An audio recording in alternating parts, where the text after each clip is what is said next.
bereit. Aber so sind wir bereit. Das war schon die Patina, der falsche Stand auf dem Gürtel. Ja, das ich jetzt nicht Folge hier.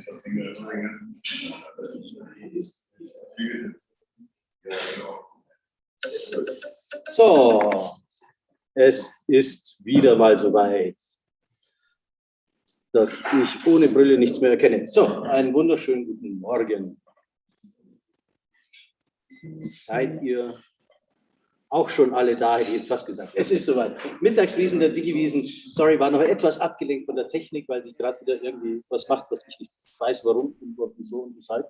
Aber das kriege ich vielleicht noch im Laufe des Mittagswiesen-Tages heute noch raus. Wir sprechen heute mit spannenden Gästen über das Thema Kommunikation. Ich habe es den Titel genannt, das fand ich ja schon mal spannend. Gell? Schauen wir mal, dann singen wir schon. Schauen wir mal, dann hören wir schon. Nein, dann hören wir schon. Dann hören wir schon. Aber Seng geht ja auch. Sehen für die nicht Seng, des O-Ton Süd mächtig sind. Genau. Seng ist Sehen und Hören ist Hören. Genau, so. Perfekt. Also genau so ist es auch gedacht.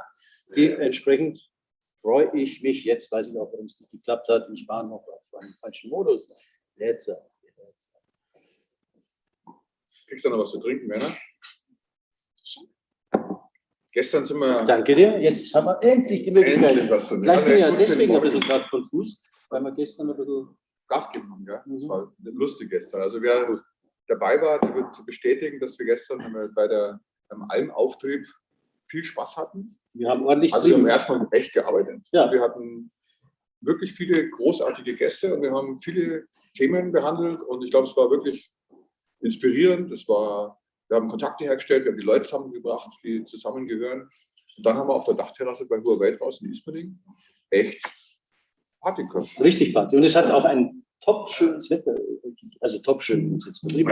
Es hat den ganzen Tag eigentlich eher nach Regen ausgeschaut und als wir dann auf die Terrasse gegangen sind, ging dann schon ein bisschen die Sonne auf. Also ein bisschen hat man da hinten heile Lichter gesehen und so weiter.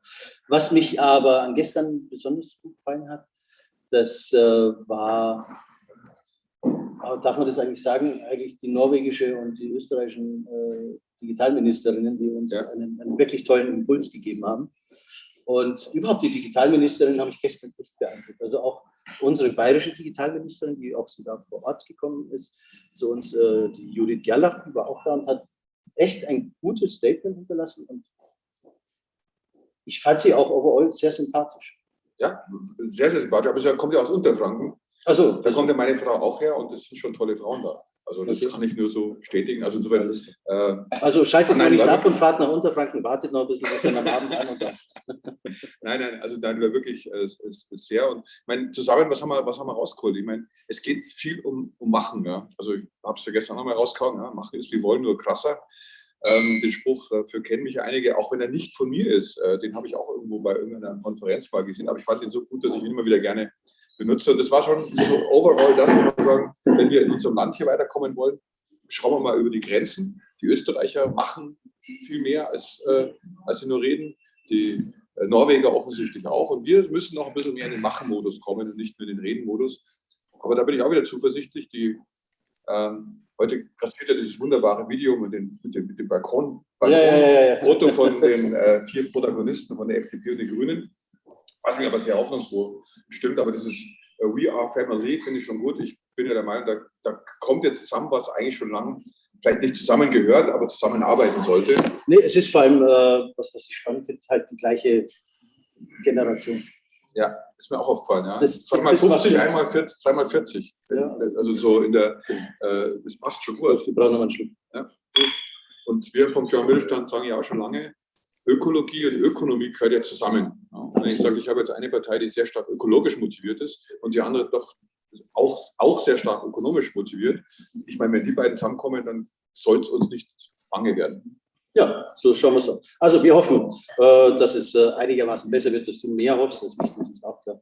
Aber grundsätzlich hoffe ich, dass ihr euch alle dann mit dem richtigen Partner... Aber du willst doch auch, dass ein Land das vorangeht. Sicherlich, aber mit den richtigen Partnern. Da ist ja noch das Fragezeichen. Aber da reden wir anders mal drüber. Ich glaube, wir werden mal einen politischen Abend auch mal bei uns machen. Was ich auch wichtig finde, politische Diskussion wird unterschätzt. Hatten wir auch mit Thomas Sattelberger. Man muss auch über solche Dinge einfach reden. Ja, auch mal den Disput, wie man dann im schönen Bayerisch sagt, einen Disput auch mal führen und auch aushalten und jenseits von einem Disput im Sinne von auch zuhören, vielleicht mal auch mit der Offenheit rangehen, sich vielleicht sogar auch überzeugen zu lassen. Das wird auch ganz wichtig sein jetzt bei den Verhandlungen, wenn die Damen und Herren bei ihren traditionellen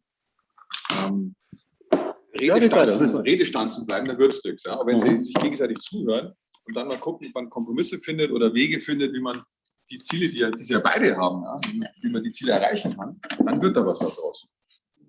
Zum Beispiel am Rumbasteln. Jetzt wollen wir dann, glaube ich, nicht am Rumbasteln. Ich wollte eigentlich einen geilen Übergang bringen, aber das ist ein UFO, ein Sound-UFO, das wir hier nutzen. Das seht ihr hier auch. Das ist eine ganz tolle Geschichte. Und das ist von Jabra. Und heute haben wir Gäste von Jabra. Gegen aller Gerüchte kann das UFO aber nicht fliegen. Aber wir werden gleich mal fragen, warum es eine fliegen kann, wenn es ein UFO heißt. Ja, genau. Wahrscheinlich heißt es gar nicht. Wahrscheinlich heißt es gar nicht UFO, sondern ich habe es einfach nur jetzt mal weggenommen. Ja. Stell's mal wieder Aber hin. schaut aus wie ein UFO. Also, wir freuen uns heute auf Gregor Knipper von Jabra. Wo bist du? Ach, da stehst du. Da steht er. Darf ich dich bitten, zu uns zu kommen? Schön, dass du da bist. Oh, bitteschön. Servus, morgen. Servus. Jetzt muss ich nochmal. Und Gregor. Der stellt nochmal auf die Seite. Genau, perfekt. Dein Florian kommt auch. Herrlich. Dann stoßen wir doch gleich mal an. Ja. Also, wie immer. Morgen. Morgen. Aber er schaut heute echt bayerischer aus, als er ist. Ja. Absolut. Wer sagt denn, dass ich nicht bayerisch bin? Das werden wir jetzt gleich in Erfahrung jetzt gerade mal rauskauen. Ich möchte jetzt nur mal kurz aufmerksam machen nochmal. Also wir sind hier alle getestet, genesen oder geimpft. Also dementsprechend, wir haben hier alle eine Clean Zone sozusagen. Und wir trinken hier alkoholfreies Weißbier, das wird gar nicht. Ja. Das ist zwar peinlich, es zu sagen, aber um 10:30 Uhr oder 11 Uhr. Welches Bier? Giesinger. Wir trinken Giesinger. So das Bier. Der erste schon. Wunderbar. Also, Gregor, schön, dass du da bist. Stell dich doch mal bitte selber. Wer bist du? Was machst du und warum sagst du, vielleicht bist du dabei? Also mein Name ist Gregor Knipper. Ich bin verantwortlich für Jabra-Geschäfte Deutschland, Österreich, Schweiz und im Herzen mittlerweile ein bisschen bayerisch. Ich fand das schon immer super in München und in Bayern und jetzt schon 20 Jahre bei uns. Wir sind eigentlich eine dänische Firma. Wir bauen Headsets, wir bauen Hörgeräte, wir bauen tolle Videokameras und machen unsere deutschen Geschäfte schon seit 20 Jahren von Rosenheim und Raubling. Und das ist schon sehr bayerisch. Und leider fehlt mir ganz persönlich natürlich jetzt 2 Jahre schon die richtige Wiesn, vor allen Dingen das Rosenheimer Herbstfest. Ich habe gelernt, es heißt nicht Wiesn, es heißt Herbstfest. Umso schöner ist es, einen Ersatz zu haben, der fast genauso gut ist wie die richtige Wiesn. Perfekt, danke dir. Freue ich mich natürlich über dieses Lob, oder wir freuen uns über das Lob. Grundsätzlich, du hast deswegen ein bayerisches Herz, weil wir in Rosenheim stationiert seid in Deutschland. Wie kommt man eigentlich auf Rosenheim? Ist tatsächlich so, dass, also wir kommen ja tatsächlich aus der Nische. Wir sind zwar ein ganz altes Unternehmen, machen das schon 150 Jahre, sind wir in der Telekommunikation tätig. Mit Headsets haben wir, glaube ich, vor 30 Jahren angefangen. Da war das aber auch noch ein sehr exotisches Produkt. Das gab es nur bei wirklich so richtig klassischen Callcenter-Menschen, bei der Telekom in der Auskunft, bei den großen Versandhäusern, Quelle, Neckermann. Und damals gab es einen Herrn, Hans-Dieter Detmer hieß der wohnte zufälligerweise in Rosenheim und hat gesagt, ich baue das auf. Und so ist es gekommen. Dann ist er nach Dänemark geflogen, hat einen Vertrag bekommen und hat vor 30 Jahren tatsächlich dort angefangen, sich niederzulassen und Headsets zu verkaufen. Und heute sind wir natürlich ein ganz anderes Unternehmen weltweit aufgestellt. Sehr viele Mitarbeiter, wirklich ein richtig guter, international tätiger Konzern. Aber die Wurzeln für unseren Vertrieb hier in Deutschland sind tatsächlich immer noch in Rosenheim und Raubling. Witzigerweise seid ihr natürlich mit diesem Konzept eigentlich fast schon wegweisend, wenn man überlegt, dass wir sind bis vor Corona eigentlich alle in die großen Städte gegangen sind. Man gesagt, da muss man sein, weil man braucht die Büros, man kriegt die Leute gar nicht aufs Land sozusagen. Ich will jetzt keinen Rosenheim beleidigen, wenn ich sage, das ist Land, aber es ist natürlich dann nicht mehr ganz im Herzen der Metropole München.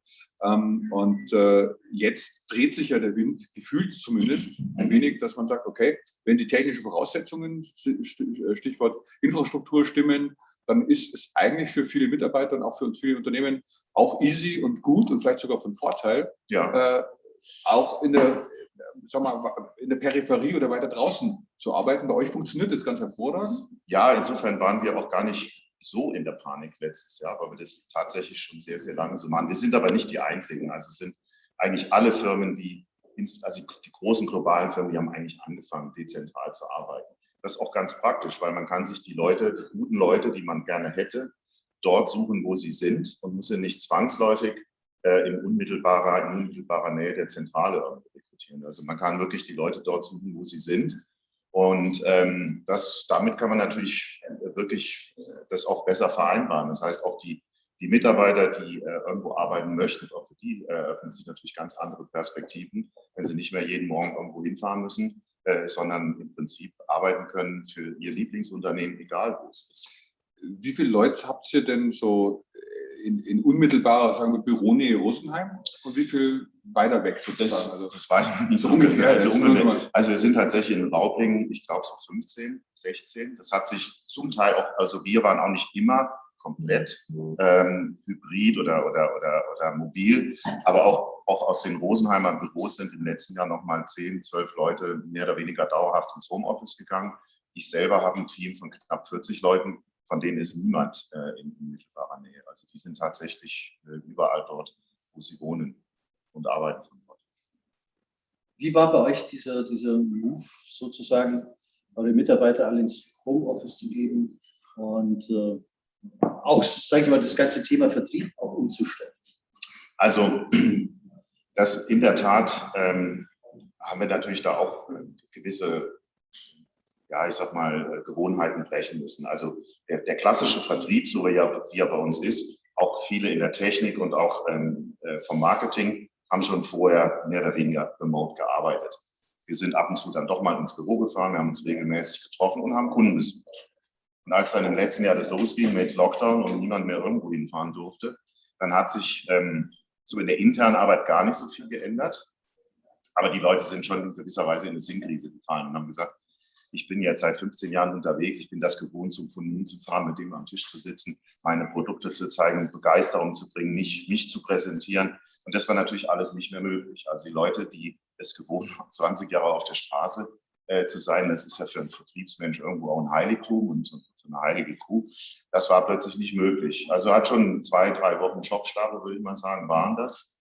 Und dann fingen die Leute an und haben gesagt, es ist halt, wie es ist. Ja, aber ich habe ja jetzt doch die Chance, mehr Kunden auch zu treffen. Also weil man einfach mehr Zeit hat und viele Zeit, die man vorher vielleicht im Stau, im Flieger, in der Bahn verplempert hat, konnte man jetzt dazu nutzen, mit Kunden zu sprechen.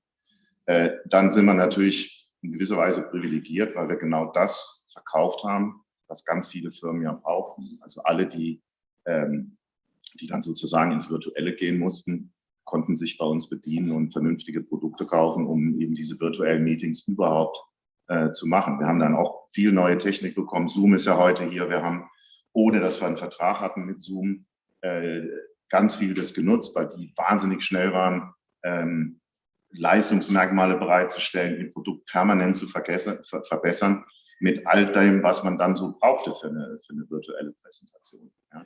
Das eigentliche Präsentieren hat sich gar nicht so sehr geändert. Man muss Begeisterung rüberbringen, man braucht einen guten Pitch, man braucht eine Agenda, man muss sich ordentlich vorbereiten. Und wenn man dann die richtige Bild- und Tonqualität hat und auch eine Plattform wie Zoom, die das gut unterstützt, dann kann man sogar virtuell teilweise mehr machen als vorher im richtigen Meeting.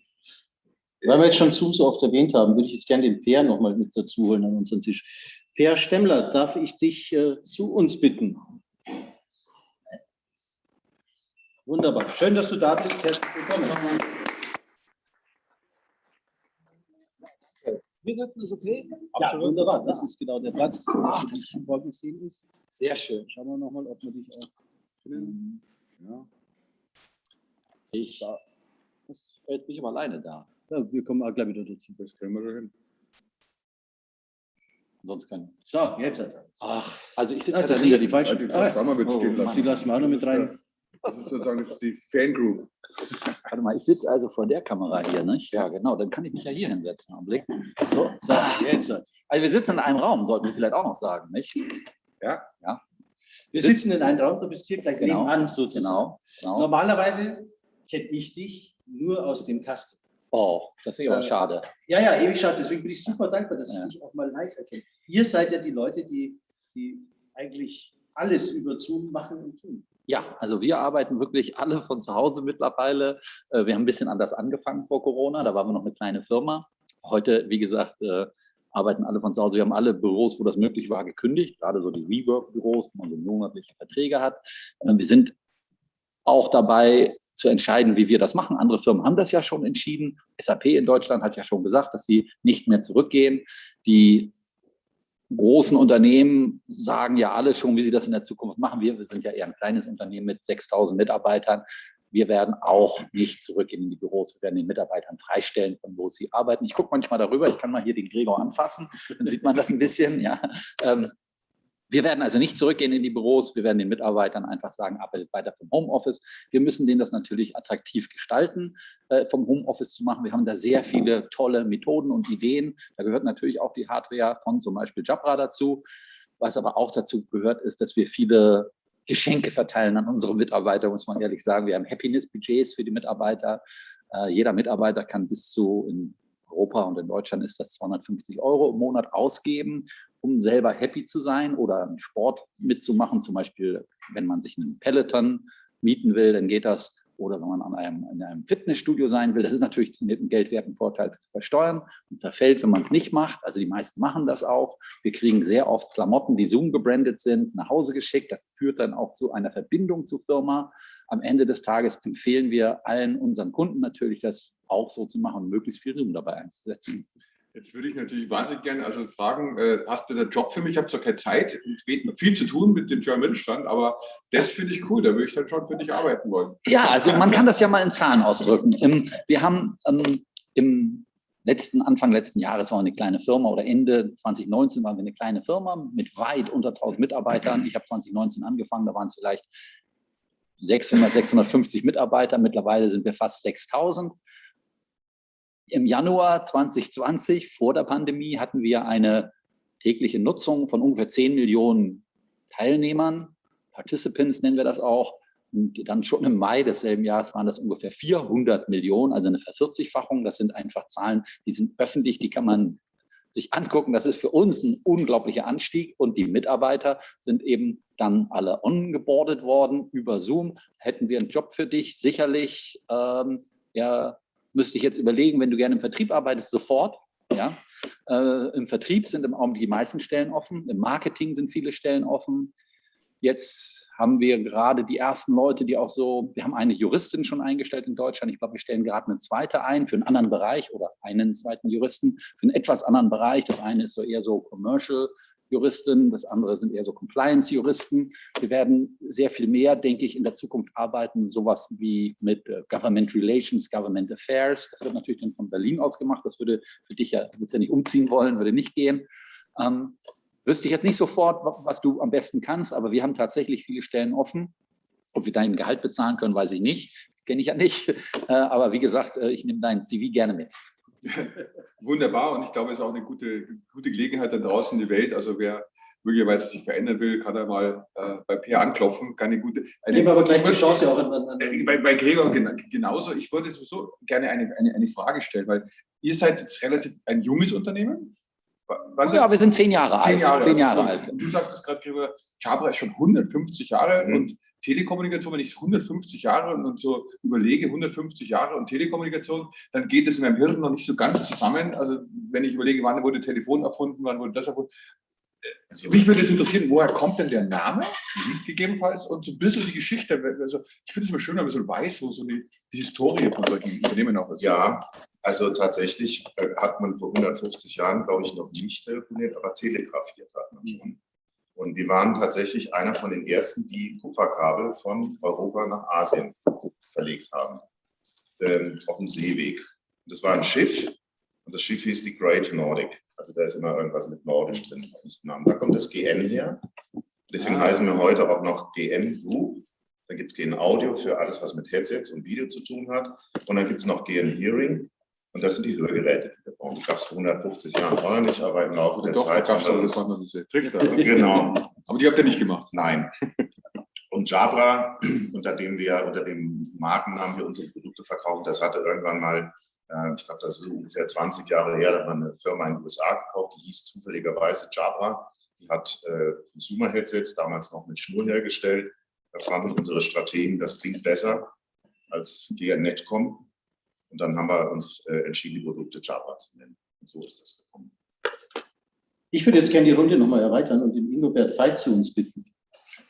Ingobert, wenn du zu uns kommen möchtest. Ingobert Veit von Huawei. Schön, dass du da bist. Wir sitzen ein bisschen besser am Bild, glaube ich. Ganz außen geht auch ein bisschen. Guck mal nach, oder? Besser. Jetzt haben wir die Welt sozusagen einmal umrundet. Oder? Wir haben jetzt Europa, USA und jetzt gehen wir nach China sozusagen. Perfekt. Lieber Pierre, hast du schon was zu trinken? Ja, ich würde gerne von diesem roten Saft da hinten was trinken. Das wäre nett. Super. Ich kann ja in der Zwischenzeit kurz was zu Zoom erzählen, weil du ja nach der Geschichte gefragt hast, weil das ist bei uns ganz interessant. Die meisten, die bei uns arbeiten oder viele kommen genau aus dieser Branche. Danke, Ingobert. Der heutige CEO, der heißt Eric Yuan, der war früher Entwicklungsleiter bei WebEx. WebEx selber ist 2007 von der Firma Cisco gekauft worden. Da war ich auch. Also ich war auch erst bei WebEx, war früher der Geschäftsführer in Deutschland. Und dann 2007 sind wir alle übernommen worden. Da hinten sitzt ein Ex-Kollege von mir, der heute bei Five9 arbeitet, hier in München. Das ist ein Contact Center Anbieter. Und de facto ist das so, dass ganz viele aus diesem Umfeld Telekommunikation, Videokonferenzen arbeiten auch gerne jetzt bei uns. Es sind ja in den letzten Jahren ziemlich viele Firmen auch ein bisschen bergab gegangen in dem Bereich oder verkauft worden. Und wir sind kein Hardwarehersteller. Das ist eben ganz anders als bei diesen Anbietern wie zum Beispiel Cisco, die also Hardware und Software herstellen. Wir sind total frei. Bei uns kann jeder Jabra oder was anderes benutzen. Perfekt. Danke dir. Ja, Ingobert, schön, dass du da bist. Wir haben ja gestern auch schon bei euch im Open Lab in Ismaning schon unseren einen Auftritt feiern dürfen. Also herzlichen Dank auch für die Gastgeberschaft dort. Fantastische Location wieder gewesen mit viel Rauschen, weil viel Rechenzentrum drin ist natürlich. Aber wir haben das ganz gut gewuppt und es waren auch spannende Gäste da. Ich glaube, die ganze Politprominenz hat sich bei euch sozusagen virtuell oder auch im Live die Klinke in die Hand gegeben. Also schön, dass wir das bei dir feiern durften. Aber stell dich mal selber bitte mit. Ja, herzlich willkommen oder von meiner Seite hallo. Ich bin der Ingo Veit. Ich arbeite seit fast 10 Jahren bei Huawei. Ich verantworte da den Bereich Public Policy. Das heißt, ich kümmere mich da um die Beziehungen zur Politik, aber auch zu den Regulierungsbehörden und mache aber auch ganz viel Gremien- und Verbandsarbeit und darf dann an so Events mitwirken wie der Digiwiesen. Und möchte da jetzt auch nochmal an dich, an euch ein großes Kompliment aussprechen. Wir hatten ja gestern den Hauptevent. Das war wirklich eine Riesensause, aber jetzt nicht nur, weil es Party war und Spaß gemacht hat, sondern ich finde, da ist auch inhaltlich was bei rumgekommen. Man hat auch gemerkt, dass die Politik das ernst genommen hat. Ja?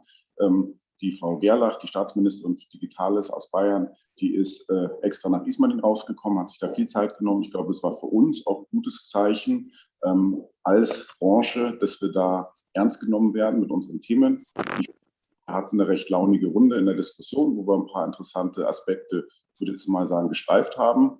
Und am Ende hat es halt alles auch noch, würde ich sagen, wirklich Spaß gemacht, weil die Leute echt motiviert waren. Und ich glaube, es hat auch gezeigt, die letzten 2 Jahre haben schon ein bisschen Spuren hinterlassen. Es ist einfach das Bedürfnis zum Austausch da, für die Interaktion. Und da fand ich, war das eigentlich mal wieder eine ganz gute Gelegenheit, um in die Realität zurückzufinden. In die Realität zurückfinden ist jetzt auch natürlich unser Thema heute. Also wir wollen ja über das Thema, wie arbeiten wir heute, wie arbeiten wir morgen, wie arbeiten wir übermorgen, so ein bisschen mehr auch referieren. Wie ist es denn bei euch? Ihr seid ja auch ein internationaler Konzern. Wie funktioniert diese Zusammenarbeit? Du hast ja wahrscheinlich auch mit deinem Team, sitzt ja nicht nur alles in Berlin oder sonst irgendwo zusammengeschöpft, sondern auch rund um den Globus wahrscheinlich. Genau. Also wir reporten direkt sogar ins Headquarter nach China. Das heißt, da gibt es einen engen Austausch. Wir haben verschiedene Standorte in Deutschland. Unser Team ist auch, also für den Bereich, um den es bei uns geht, das sind Leute in Düsseldorf. Da ist auch unser Unternehmenssitz. Also da ist sowohl der Deutschland- als auch der Europasitz. Dann sind einige Leute in München, in Berlin, wo ich jetzt auch sitze. Und das geht natürlich über die Tools oder die Formen der Zusammenarbeit wie bei allen anderen auch. Also wir nutzen auch Zoom im Unternehmen. Das klappt wunderbar. Und wir haben natürlich ein bisschen das Thema mit China manchmal der Zeitverschiebung. das sind so Herausforderungen, aber das kennen, glaube ich, die Kollegen von den amerikanischen Firmen, die müssen ein bisschen in die andere Richtung rechnen. Also sozusagen mein Management, ja, das ist mir immer ein bisschen voraus mit der Zeit. Also dann haben die schon 6 Stunden hinter sich, einsteige. Und ich glaube, bei euch ist es dann genau andersrum. Ja. Und das sind natürlich so Herausforderungen, wo man dann gemeinsam Slots finden muss, die jetzt für alle sozusagen akzeptabel sind. Das ist, glaube ich, auch schon irgendwie so wichtig von der Kultur, aber auch natürlich vom gegenseitigen Respekt, das irgendwie klar zu definieren, weil das kann ja schon den eigenen Alltag da so ein bisschen durcheinander bringen. Also da hat man schon eine Herausforderung, das klappt aber eigentlich ganz gut. Und was uns natürlich schon fehlt, wir versuchen wirklich eine enge Bindung auch nach China zu haben durch viele Besuche. Wir haben auch oft Delegationen in China, weil wir kommen aus China, da findet immer noch ein Großteil unserer Entwicklung statt und da können wir einfach ganz viel von dem real zeigen, was wir tun. Und das ist uns natürlich komplett weggebrochen jetzt in den 2 Jahren Corona. Was wir aber gemacht haben und das finde ich hat einen ganz guten Vorgeschmack auf die Zukunft geliefert. Wir haben jetzt wirklich massiv aufgebaut in unseren virtuellen Erlebnisräumen. Also das muss man sich so vorstellen wie virtuelle Messen oder Messestände, wo unser Produktportfolio dargestellt ist und was man dann virtuell erleben kann. Da ist dann auch schon Augmented und Virtual Reality Anwendungen sind da integriert. Und das klappt eigentlich ganz gut. Und es ist wirklich erstaunlich, wie real das ist und wie gut man da Dinge begreifbar machen kann im virtuellen Raum. Und ich glaube, das ist auch wirklich, wo der Trend hingeht. Also wir machen alle die Zoom-Konferenzen etc., das ist klar, aber das Ganze wird natürlich nochmal auf ein anderes Level gehoben in der Zukunft, wenn das, wir sprechen in der Branche, wenn es ein immersiveres Erlebnis wird. Ja? Also so, das war die Stichworte, hatte ich schon genannt, Augmented Reality, Virtual Reality. Wenn die Dinge sozusagen komplett virtuell abbildbar sind und dann auch in den Gesprächen, in den Online-Gesprächen geteilt werden können. Und da ist eine Menge Potenzial drin und das glaube ich wirklich, dass da der Trend hingehen wird. Was ich gestern gelernt habe, sag nochmal, wie viele Mitarbeiter habt ihr? Wie viel waren das? Also global 200.000. 200.000. Das ist ja erstmal jetzt, wenn man das mal mit deutschen Großunternehmen vergleicht, da kenne ich nur 3 sofort aus dem Kopf, die mehr haben. Dazu gehören natürlich Siemens und Bosch. Das ist einfach eine solche Marktmacht, dass ich das auch in meiner Vergangenheit, weiß ich genau, zum Beispiel bei Cisco haben wir da sehr viel drüber geredet und ich war in Düsseldorf neben dem Headquarter und habe das mitgekriegt, wie schnell das aufgebaut wurde, muss wirklich sagen, das ist eine tolle Angelegenheit. Also es ist bemerkenswert und ich freue mich auf die 5G-Technik, wenn die dann so richtig flächendeckend ausgebreitet ist. Jetzt ist natürlich, haben wir jetzt hier 3 Unternehmen am Tisch, die sehr innovativ sind, die vieles auf den Weg bringen und mir ist spontan gerade so eingefallen, so Raumschiff Enterprise vor vielen Jahren, wo man begeistert war, wo der gesagt hat, hier Kirk an Brücke, bitte beamen oder einfach nur mit dem gesprochen, egal wo er war. Oder ich habe mit Vergnügen das Hörbuch Quality Land 1 und 2 gehört, wo also der Protagonist einen Knopf im Ohr hat, ich glaube, noch rausnehmbar, aber noch nicht fix implementiert, der Niemand heißt und man kann dann, niemand sagt einem dann, wo es längs geht, sozusagen, und was man jetzt als nächstes tun soll. Also sehr witzig und überzogen. Aber meine Frage an euch, wie lange werden wir denn noch telefonieren? Ich meine, mit dem Hörer in der Hand, glaube ich, macht das schon kaum mehr. Die meisten haben irgendwie Knöpfe im Ohr. Gibt es überhaupt bald noch Headsets?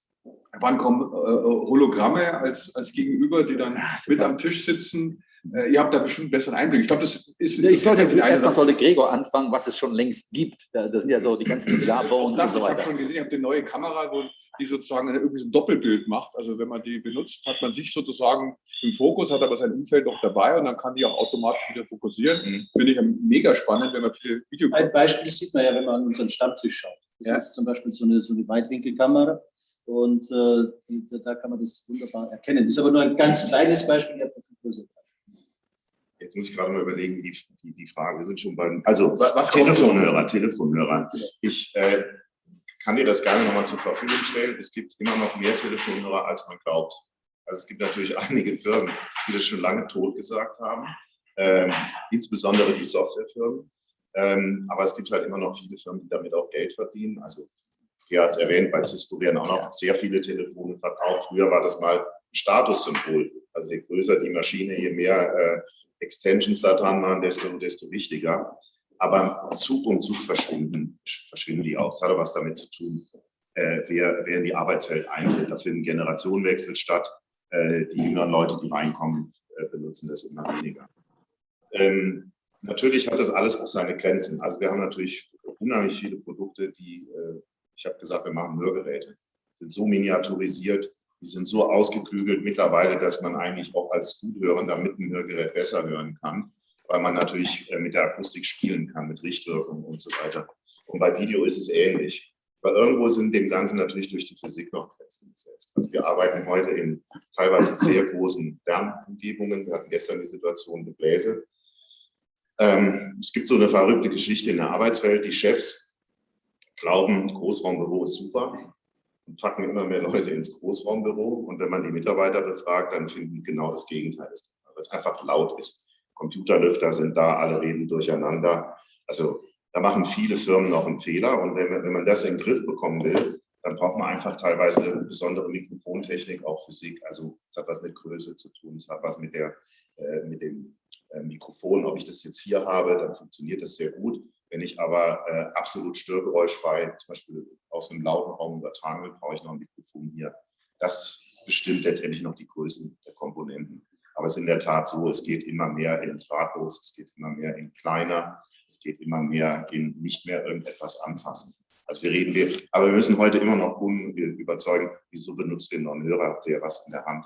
Damit kann man nicht gestikulieren, das ist unbequem. Und das wird seinen Weg gehen. Ja, und auch medizinisch, wenn ich mir überlege, wie man früher dann immer da gesessen hast, einen steifen Nacken oder sechs. Ja.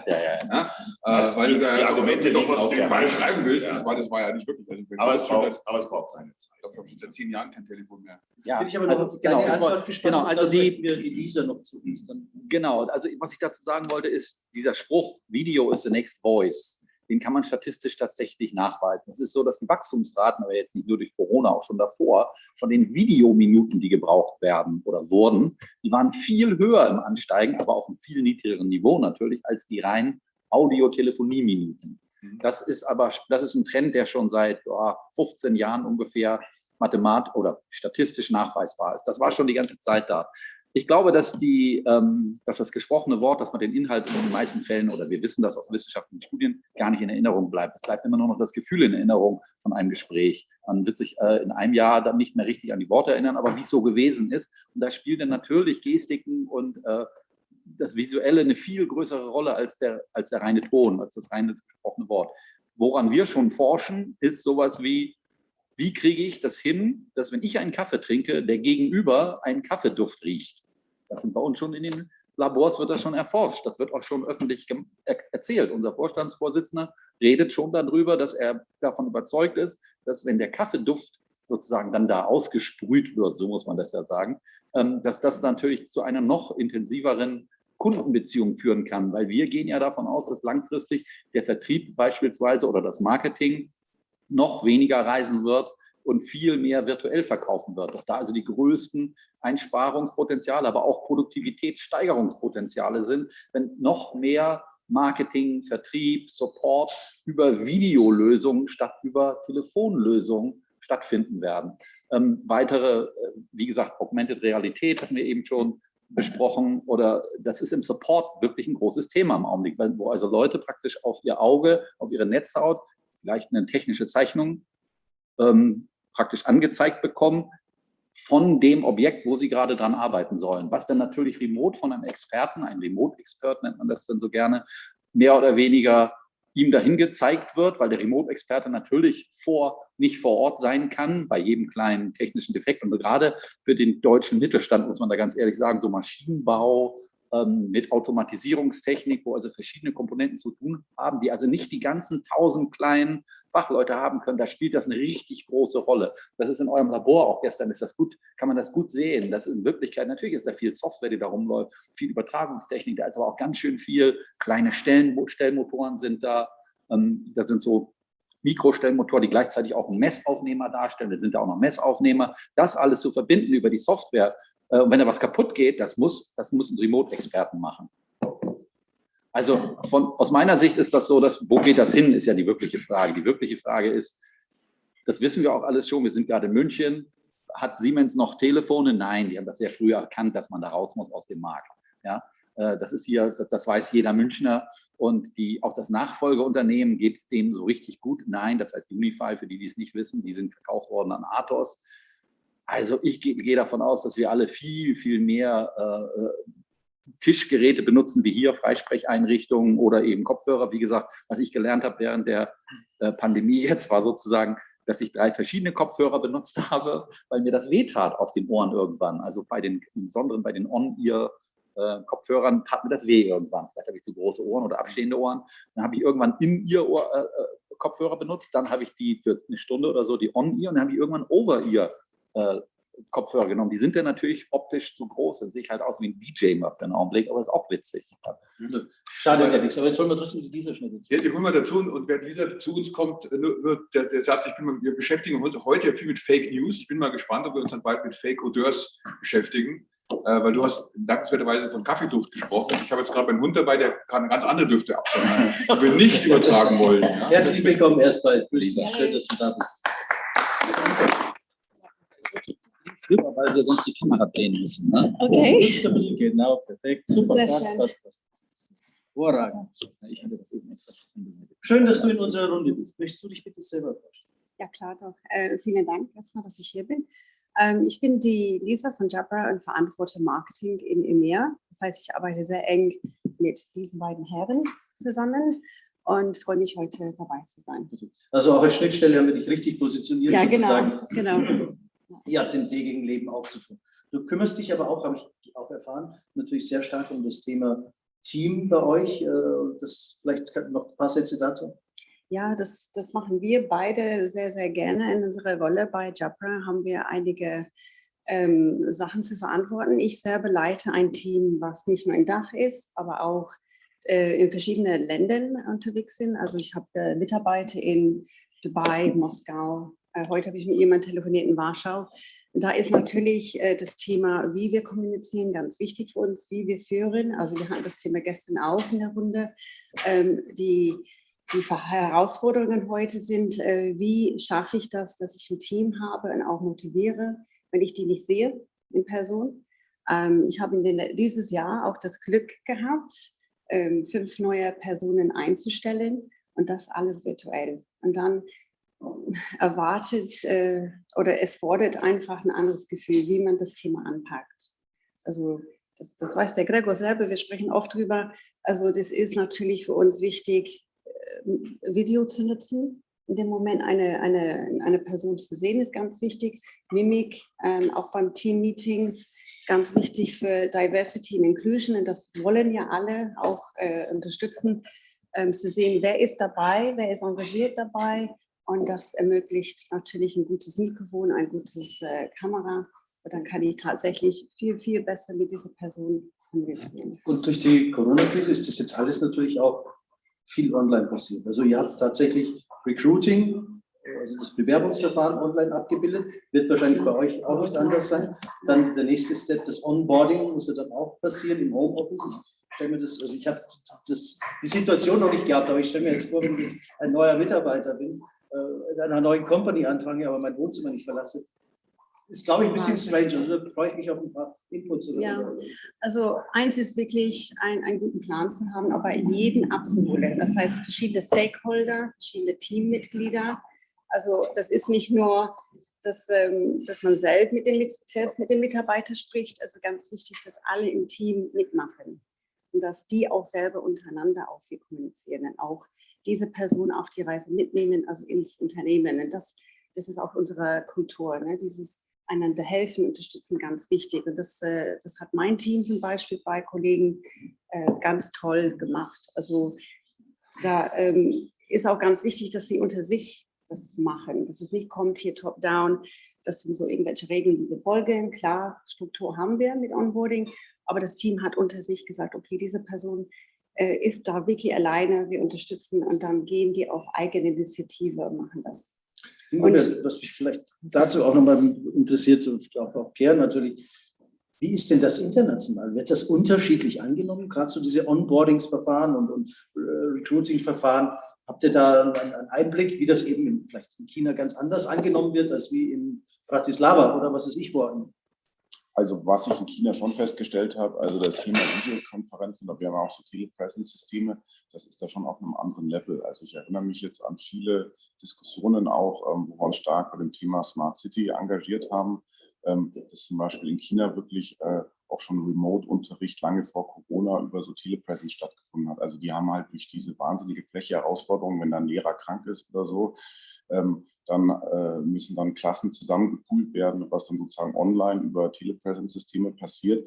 Und da gab es schon jetzt Cases, das ist glaube ich 5 oder 7 Jahre her, da war das bei uns noch totale Zukunftsmusik weit vor Corona. Also da hat man das schon genutzt und entsprechend spiegelt sich das natürlich auch in unserer internen Firmenkultur wieder, sowohl was jetzt interne Besprechungen betrifft, aber auch natürlich Recruiting. Ja.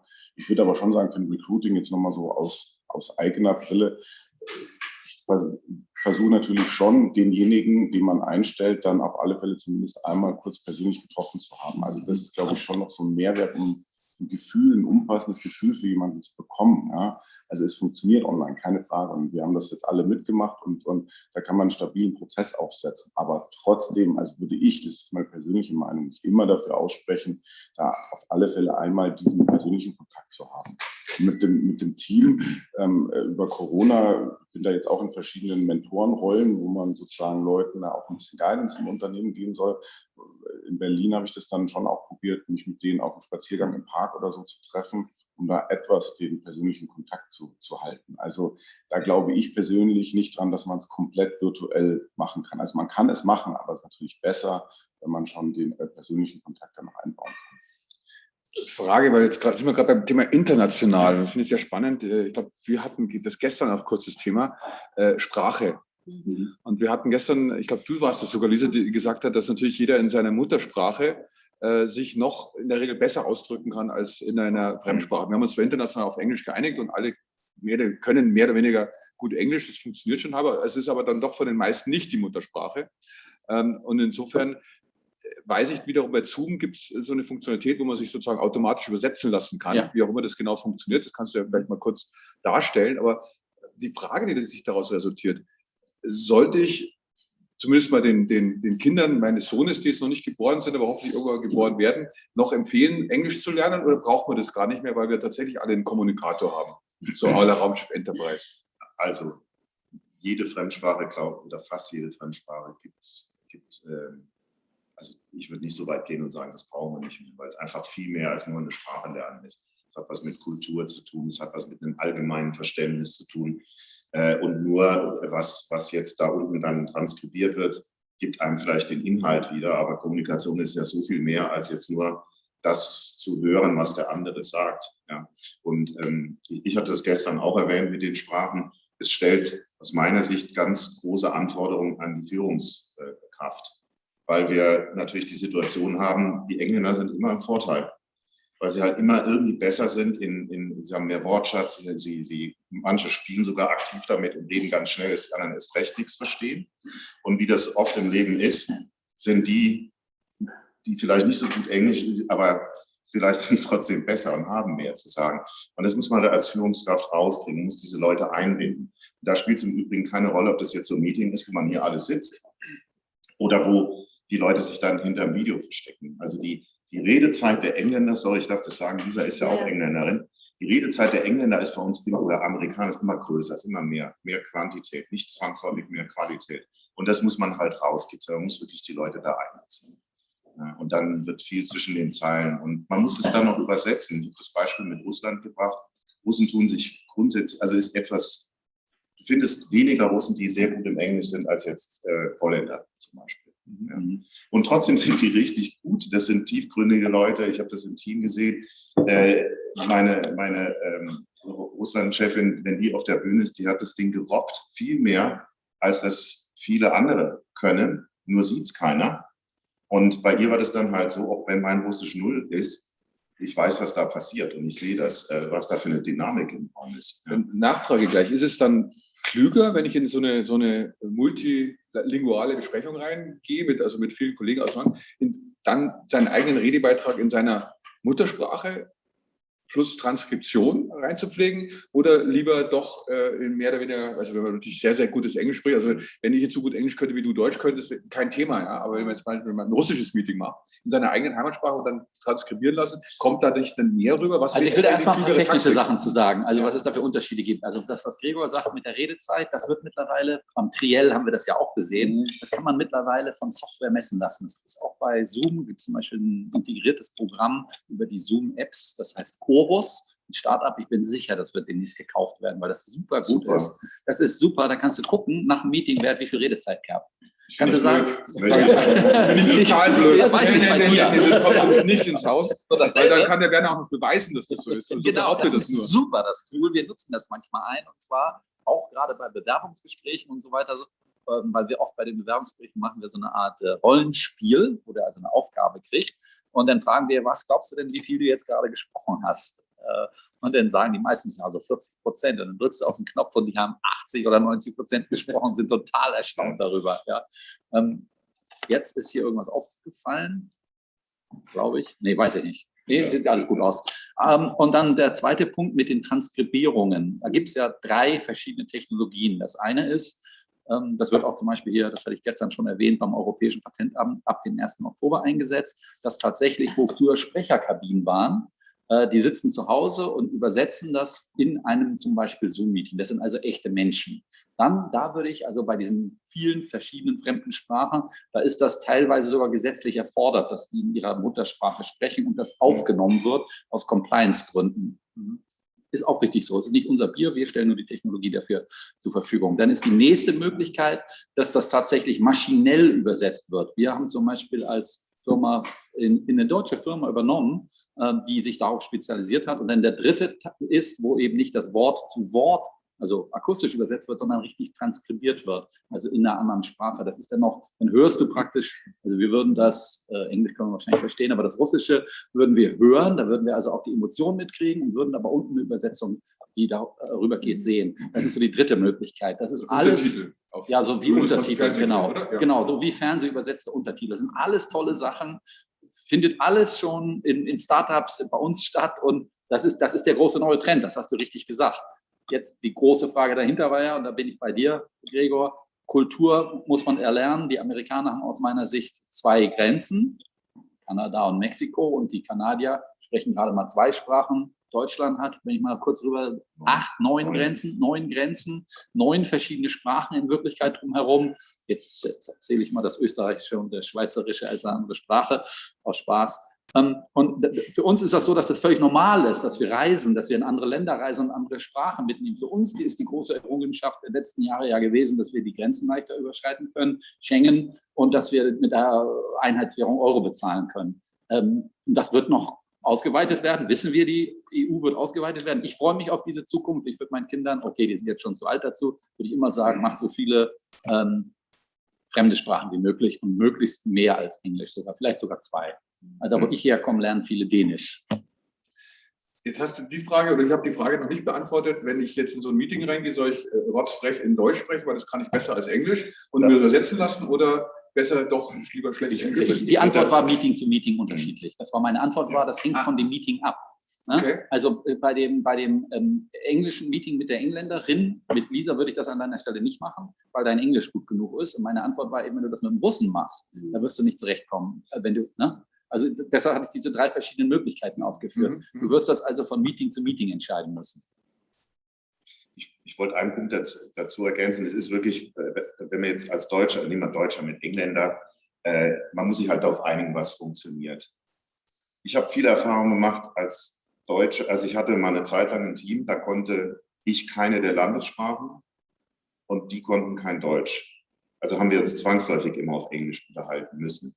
Und wenn 2 Nicht-Natives oder 3 oder 4 sich Nicht-Native in einer Sprache unterhalten, dann kann die Kommunikation richtig gut sein. Warum? Weil wenn beide Parteien, sagen wir mal, mit einer gewissen Empathie in so ein Gespräch eingehen, beide voneinander wissen, ist jetzt nicht meine Muttersprache, dann drückt man sich als Redner einfach anders aus. Man sichert sich 3-mal ab, also ich meine das so und so. Wenn man merkt dann, der andere hat es nicht ganz verstanden oder reflektiert, er hat es nicht verstanden, dann sagt man es nochmal mit anderen Worten und umgekehrt wird mehr nachgefragt. Also meine Erfahrung ist ganz klar, dass eine Kommunikation zwischen zwei Menschen, die nicht in derselben Muttersprache oder in ihrer Muttersprache jeweils sprechen, richtig gut sein kann. Und man sich viel besser aufeinander einpegelt, nicht so viele Vorurteile hat. Missverständnisse werden sofort aufgeklärt. Also wir wissen ja, Kommunikation ist sehr komplex oder kann sehr komplex sein. Und wenn beide wissen, ich muss es vielleicht nochmal sagen oder nochmal nachfragen, kann die viel, viel besser sein im Sinne von, man geht beide raus mit demselben Verständnis, dass man jetzt und das finde ich, das war für mich eine Riesenerfahrung in der Zeit, das waren 9 Jahre, wo ich so ein Team hatte. Ja. Und Kunden daneben auch. Ja. Im Team, da war jetzt auch gerade wieder das Gespräch, das Team. Wie habt ihr euch geeinigt international? Gibt es da eine Company Language, die ihr durchzieht? Ja, oder? also bei uns ist es tatsächlich Englisch, also wie Gregor erwähnte. Ich habe gelernt über Erfahrung. Ich war im Einkauf, meine allererste Stelle, und fing da an und dachte, ja super, als Muttersprachler, ich habe da einen Vorteil und musste sehr viel mit Taiwan arbeiten und habe festgestellt, sehr, sehr früh in meiner Karriere, dass ich dann sehr einfaches Englisch verwenden darf, weil damals gab es kein Video, es gab auch nicht mal ein Handy, es gab Faxgeräte und mal einen Anruf, und das war super schwierig zu kommunizieren. Also ich habe dann wirklich Pidgin Englisch gesprochen, damit keine Missverständnisse waren. Und das hat mir wirklich einiges mitgegeben. Also das heißt, wenn wir miteinander kommunizieren, heute haben wir den Vorteil, wie Gregor sagt, ich nutze das wirklich aus. Ich kann auf die Kamera schauen und ich sehe, ob die Leute mitkommen. Und wenn nicht, dann mache ich da einfach einen Schritt zurück und denke, ich vereinfache meine Botschaft an mein Team, weil ich neige dazu, auf typisch Englisch, irgendwann mit der Leidenschaft wird man schneller, wird man nicht mehr so genau. Und da muss man echt wirklich bewusst als Führungskraft überlegen, also wenn ich Leute habe, die tatsächlich das nicht als Muttersprache haben, ich schaue die mal an und ich frage, gebt ihr mir das wieder oder wie seht ihr das? Was habt ihr denn verstanden oder wie geht ihr damit um? Und so lerne ich, ob meine Botschaft ankommt oder nicht. Das ist wichtig, kennen wir alle, aber man muss sich manchmal wieder nach oben holen, sozusagen die Gewissheit. Der Sender ist für die Botschaft verantwortlich, nicht der Empfänger. Das muss uns manchmal klar sein. Ja? Und das ist genau das, was du gerade beschreibst, ganz wunderbar. Man muss eben schauen und sich vergewissern, dass das, was man gerade erzählen wollte, auch angekommen ist. Auch das, vielleicht dahingehend erweitern auch die Frage, wie gestaltet ihr denn Meetings? Macht ihr jetzt Online-Meetings anders? Haben wir da jetzt andere Feinheiten drin? Also früher bist du irgendwo, hast einen Meetingraum getroffen, hast erstmal 2 Stunden Kaffee getrunken und irgendwie 5 Stunden irgendwas gemietet sozusagen. Eine halbe Stunde gewartet, bis alle da waren. Ja, das Auto, und dann endlich kam da nichts mehr raus. Ist das jetzt ein bisschen anders? Ist es komplizierter? Also ich möchte sagen, ich vermisse Team-Meetings in echt. Ja, also ganz ehrlich. Tun alle. Wir tun das wirklich. Also es ist nicht, dass ich sage, das ist so optimal, weil da fehlt ja diese Spontanität. Also wenn man mit Menschen zusammenkommt und wirklich tatsächlich spricht, dann geht es oft in eine Richtung, die man nicht in einem Online-Meeting vielleicht vorgibt. Aber wir haben Sachen ausprobiert im Team, teilweise auch diese Walk-and-Talks, wo es möglich ist, wenn jemand im Land ist. Wir haben ausprobiert, Brainstorming zu machen letztes Jahr im Lockdown. Das war echt witzig. Wir haben uns einfach Tools ausgesucht und haben gesagt, wir probieren es mal aus, weil wir haben ja kein Whiteboards und wir haben mit Sticky Notes probiert und es war richtig lustig, chaotisch, wo keiner wusste, wie man damit umgeht.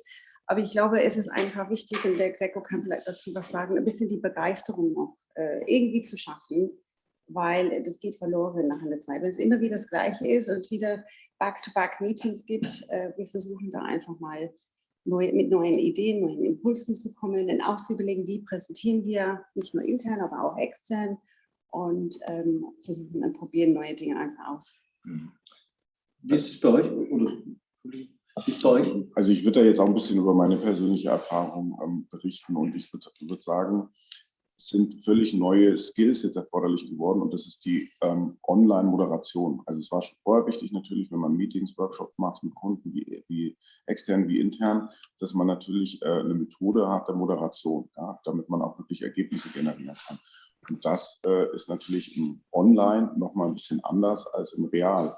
Und da geht es echt um, das eine sind die Tools, ja, aber all diese Tools sozusagen nutzen nichts, wenn sie nicht ordentlich moderiert werden. Weil in dem Moment, wo diejenigen, die mitmachen, oder in diesem Meeting sozusagen Teilnehmer sind, diese Tools in Frage stellen oder Barrieren haben oder damit nicht umgehen können, dann kann man das total vergessen. Und das eskaliert hier noch viel stärker in einem Online-Format, weil da würde ich die größte Diskrepanz sehen, das ist zumindest meine Erfahrung als Moderator. Du verlierst irgendwie so ein bisschen das Gefühl für die Leute. Das ist dieser Vibe, der im Raum ist, im Guten wie im Schlechten. Ja?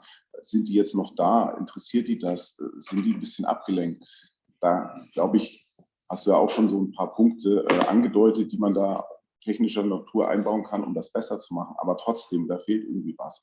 Und diese Kompetenz, wie man das online löst, ja, man muss eigentlich noch strukturierter moderieren, noch ergebnisorientierter, muss einen ganz klaren Plan vor dem Meeting haben. Und das, glaube ich, wäre so meine Erfahrung auch bei intern, ist noch nicht so klar erkannt worden, dass da wirklich systematisch Skills aufgebaut werden müssen, sondern jeder macht es halt so ein bisschen, wie er so meint und startet halt drauf los. Das war jetzt auch ein bisschen der Corona-Effekt, das war halt von heute auf morgen da. Und jetzt sagen wir, oder habt ihr auch sozusagen eure Pläne dargelegt, dass wir sozusagen nicht in die alte Zeit zurückgehen. Aber diesen Kompetenzaufbau, die ja eigentlich jede Firma leisten muss, die, sagen wir mal, Zoom einsetzt, ja, da habe ich schon noch das Gefühl, dass wir da ein bisschen hinten nach sind. Und das gilt natürlich viel mehr noch für das ganze Thema Homeschooling. Du wolltest, glaube ich, noch was ergänzen. Ja, jetzt muss ich gucken, dass ich den Faden wieder gewinne. Also ja, wir hatten am Anfang die Situation, dass grundsätzlich jeder gesagt hat, ein Online-Meeting, ein virtuelles Meeting ist per se schlechter als das gute alte Face-to-Face-Meeting. Ich habe gesagt, das ist doch Quatsch. Wir haben so viele schlechte Meetings auch gesehen, wo dann noch Reisekosten dazugekommen sind, plus Zeit. Das kann man online auch ziemlich gut machen. Wir haben uns zum Beispiel einen Profi geholt, dann in der Zeit den Paul Johannes Baumgartner, der ist Keynote-Speaker und der macht so Workshops und dann haben wir gesagt, kann ich jetzt nicht mehr machen, mache ich auch online. Und dann eine begeisternde virtuelle Präsentation machen kann.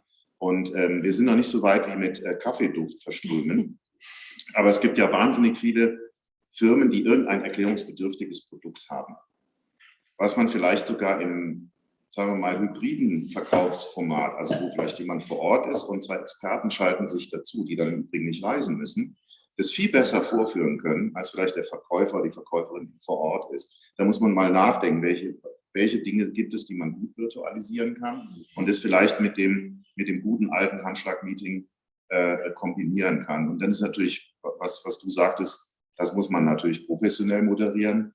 Wir sehen nach wie vor, dass die Qualität, Bild und Ton oft gruselig ist in diesen Meetings, weil die Firmen sich nicht bewusst sind, dass man da auch was investieren muss.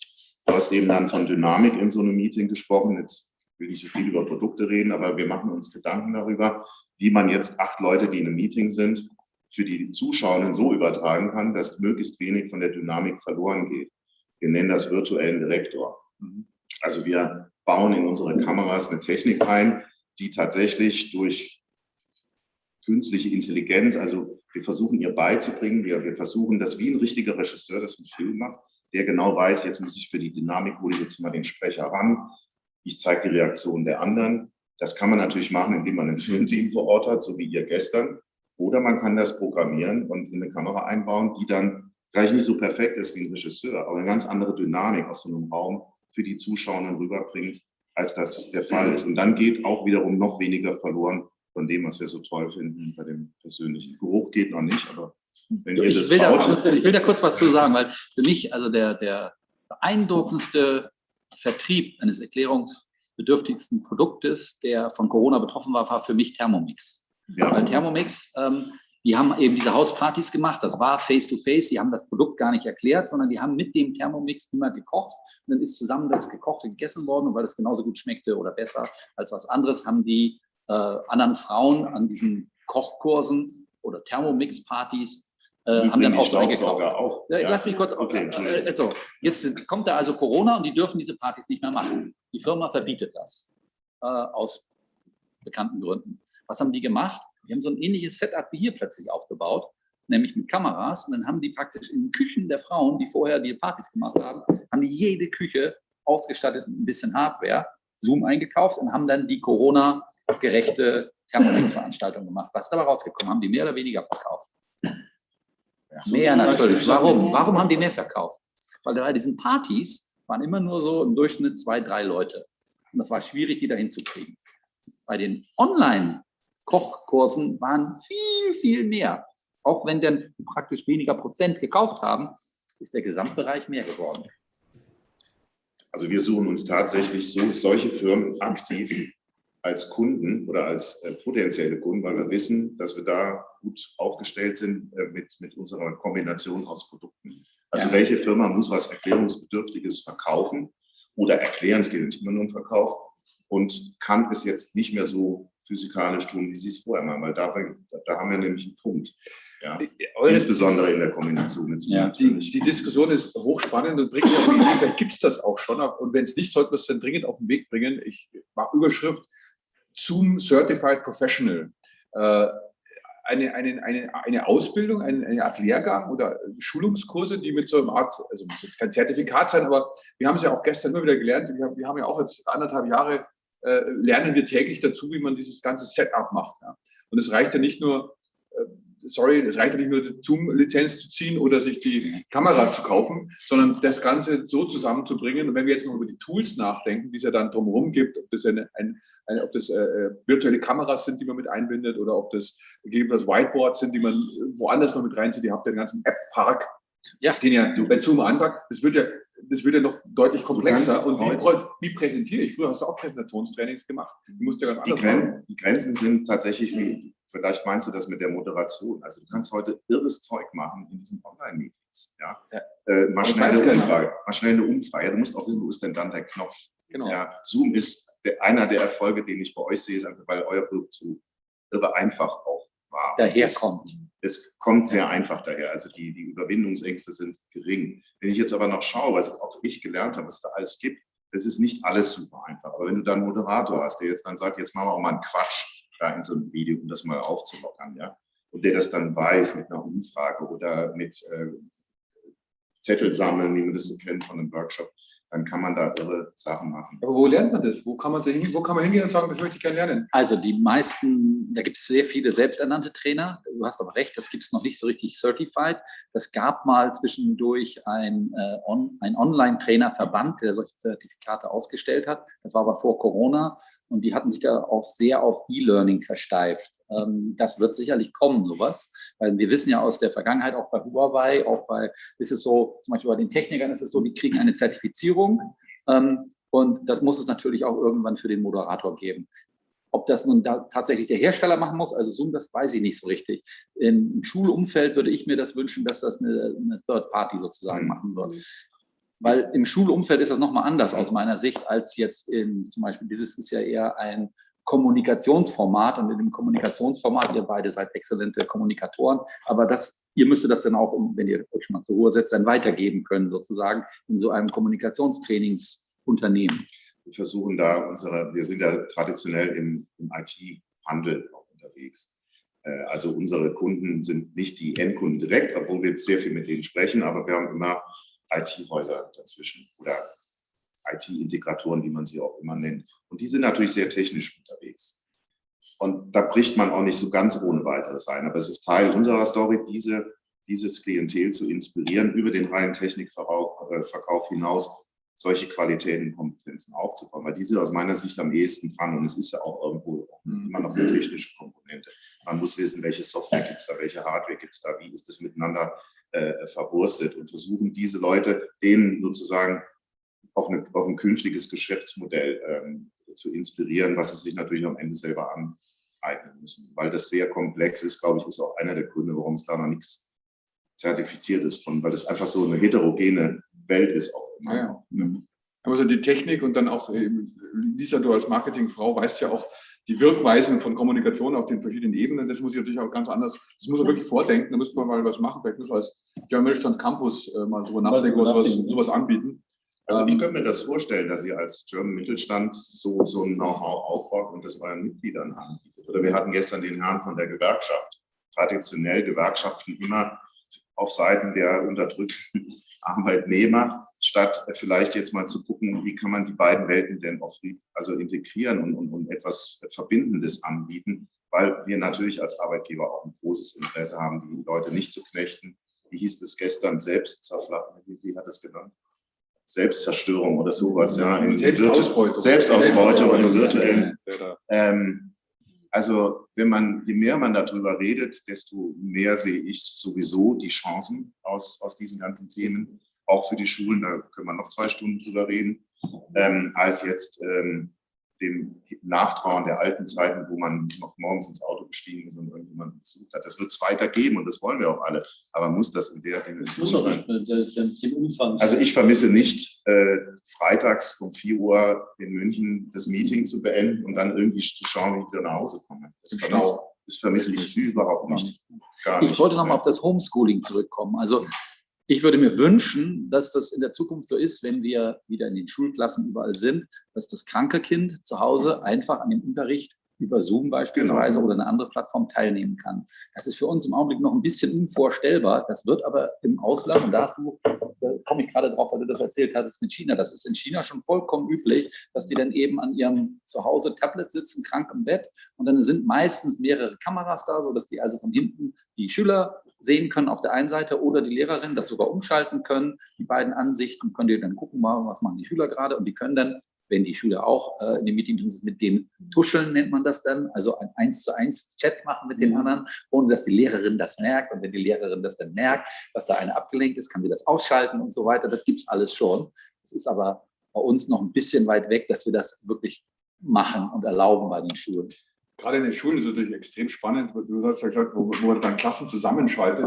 Also insbesondere wenn reine Wissensvermittlung, ob da jetzt 30 zuhört oder 300, ist dann, soweit ich dich richtig verstanden habe, schon vollkommen egal. Und wenn man dann diese eingesparte Zeit, das wäre jetzt beispielsweise keine Erdkunde unterrichte, ich mache mal so einfach nur Wissensvermittlung, die eingesparte Zeit bei den Lehrern dann nutzen, um individuell denen, die vielleicht nicht mitkommen, besser helfen zu können. Also es wäre wirklich eine Effizienzsteigerung. Es wird halt in China hauptsächlich eingesetzt, deswegen glaube ich, war es für Deutschland noch mal ganz interessant, was halt hilft für die Herausforderungen im ländlichen Raum, Demografie. Ja? Also es wird halt immer ein breiterer Raum, weniger Lehrkräfte, die das machen können. Und da kannst du halt sozusagen Synergien schaffen. Also die Unis sind ja schon weiter. Die Unis sind seit Jahren oft überfüllt. Warum? Weil wir diese 2 Abi-Jahrgänge teilweise haben, weil eben die Leute immer älter werden und auch immer mehr Ältere nochmal studieren. Also Hörsäle sind voll. Und bei den Unis ist es vollkommen normal, dass der Unterricht aufgezeichnet wird und der Student konsumiert es dann, wann er Bock hat. Und wir wissen alle, Lernkurven heißt nicht, aber die einen sind morgens um 8, die anderen sind abends um 10 mehr aufnahmefähig. Man muss sich vielleicht was dazu verdienen, man muss flexibler sein. Jetzt haben wir die Themen mit Kinderbetreuung, vielleicht mal für die älteren Herrschaften einkaufen. Das sind ja alles Themen, die so das Klassische von 9 to 5 noch mehr durcheinander gewürfelt haben. Also wenn man diese Stoßzeiten, die ja durch alle Gesellschaftsschichten, Branchen und Berufe, außer jetzt den, sagen wir, Polizei und sowas durchgehen, wenn man das noch etwas mehr flexibler gestalten könnte, was ja geht, glaube ich, würde das sehr viele Vorteile bieten. Und gehen tut's. Wir sponsern gerade eine Schule. Wir haben gesagt, wir suchen eine Schule, die wir sponsern wollen mit all diesen Themen. Also es geht nicht nur um Headset, sondern es geht wirklich auch um Moderation, digitale Kompetenz vermitteln. Also nicht, wie ich einen Laptop benutze, sondern wie präsentiere ich vielleicht auch als Schüler mein Referat mal elektronisch vor einer Kamera. Das haben wir Schulen gesucht, die wir sponsern. Wir haben mit 3 Schulen gesprochen. Die haben sehr viele Bedenken gesehen und eine ist jetzt Feuer und Flamme und nimmt das auf. Also es ist eine Kopfsache auch. Das wollte ich auch fragen, weil ich glaube, das ist auch sehr viel vom Direktor oder Rektor abhängig, Absolut. sozusagen, wie da die Zusammenarbeit ist. Macht ihr auch natürlich Programme oder wie unterstützt ihr jetzt unseren Nachwuchs sozusagen? Gibt es da Schulprogramme bei euch speziell aufgesetzt? Ja, willst du anfangen? Also bei uns ist das eine, dass wir haben ja im Grunde genommen im Freemium-Paket, nennen wir das, kann jeder Zoom benutzen für 40 Minuten. Und genau das geht natürlich nicht bei einer Schule. Also haben wir gesagt, gleich am Anfang von Corona, als erstes in China, da hatte die Regierung das angefragt, sagen wir, die Schule, die sich bei uns meldet, die kriegt einen eigenen Schulaccount und der ist unlimitiert und kostenlos. Und das haben, ich glaube, weltweit ungefähr 60.000 Schulen angenommen. Dann kann man sich immer noch anmelden, man kann auf unsere Webseite gehen und da gibt es einen Education-Bereich. Also wer hier Lehrer ist oder Direktor, kann das mal gucken und dann kann man einen Zoom-Schul-Account beantragen. Das geht natürlich nicht mit einer Privatadresse, sondern mit der Adresse der Schule. Und dann scheitert es schon in Deutschland. Nicht ganz, nicht ganz. Also das würden wir in Ausnahmefällen, wenn man das nachweisen kann, dass das einer beantragt hat von einer Schule, wird das manuell zugelassen. Wenn da aber tatsächlich sowas steht wie Schule und dann in der URL schon drin, Schule, dann der Name der Stadt oder sowas, .de, wird das sogar automatisch sofort freigegeben, dann können die da die Lehrer aufsetzen. Das nennen wir Schulprogramm. Und die Education-Lizenzen, die für die Universitäten da sind, die sind zu ungefähr 90% diskontiert.